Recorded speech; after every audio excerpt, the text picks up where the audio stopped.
Good afternoon, Raider Brigade. My name is First Sergeant Daniel Jolka from Apache Troop 21 CAF. I will be providing you with a block of instruction on heat injury prevention and treatment. This is in support of our brigade efforts to provide online training to our soldiers and maintain our readiness for combat.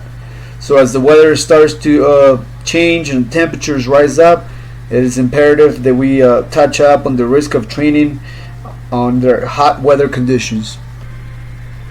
So as we've seen in the last few days, the heat has definitely arrived for Carson, and with that, the chances of our soldiers getting hurt to a heat injury has increased.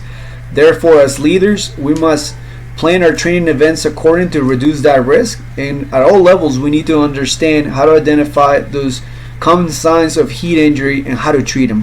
What this video is going to do is going to cover some of those injuries. It's going to talk about the symptoms, treatment, and give you some tips to prevent them.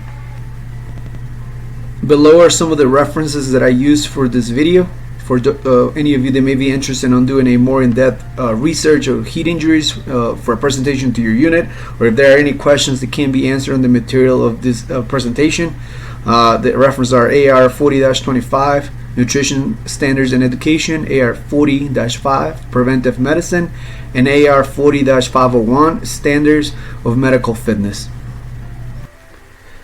So why is heat injury prevention so important? Well, it's not only important to maintain combat readiness, but because if we do not identify the signs of heat injuries at an early stage, it can lead to permanent organ damage or even death.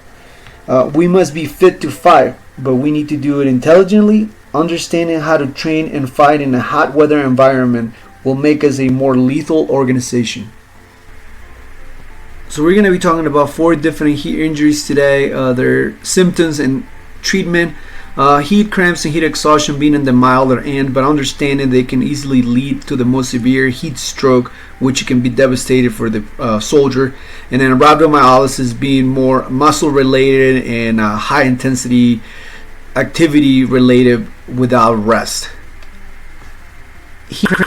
First heat injury, it's in the milder end of the heat injuries. We can see the symptoms and treatment on the screen. It's closely associated with poor hydration and nutrition, and lack of rest and no breaks planned in the activity. Also, it can be a result of excessive amount of layers worn by the individual, and it can still be treated at our level, but if not treated accordingly, it can lead into more severe injuries. Alright, here we have another 2 heat injuries, heat exhaustion and heat stroke. You can also read the symptoms on the screen. Big difference is the heat exhaustion still be treated at our level, alright, by removing the clothes, loosening the equipment, properly hydration, and then by the time it surpasses heat exhaustion, it becomes heat stroke. You can see the symptoms increase, but at that point, the individual is going to have to be medevac or taken to a medical facility. Our last heat injury is going to be rhabdomyolysis. This is produced by basically the destruction of the muscle and the result of a bad hydration, of drinking hot water.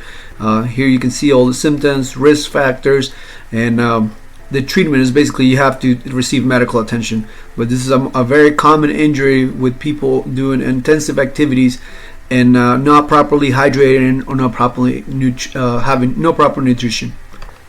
I like to finish by talking about some heat injury prevention tips. Proper nutrition and hydration, probably the most important of all. Eating all meals when given the opportunity, especially in the field environment, consuming all of your calories from your MREs, drinking adequate amount of water during, before, and after an activity. Loading with energy by eating a healthy snack 30 to 45 minutes prior to an activity. Drinking 32 to 48 ounces of water prior to an activity. 30 ounces of water equals 1/4 canteen for 1/4. Stay away from dietary supplements. They are not tested by the FDA prior to being on sale, so it can lead to serious organ damage or even death. Stay away from energy drinks. They're just going to dehydrate you and raise your heartbeat, and that can cause some serious injuries to yourself. Drink cool water. Have a shaded area for your activity. Take breaks, and make sure you plan accordingly so you include your rest and recovery plans in your activities. This concludes my presentation for today. I hope you found the material helpful to understand. Please use this to talk about heat injury prevention. I have added a 28 question quiz that will be distributed to you by your chain of command as a check on learning and to see if you understand the material. Again, my name is First Sergeant Daniel Jolka from Apache Troop 21 CAF. Feel free to find me in Outlook and send me an email if you have any questions. First to fight.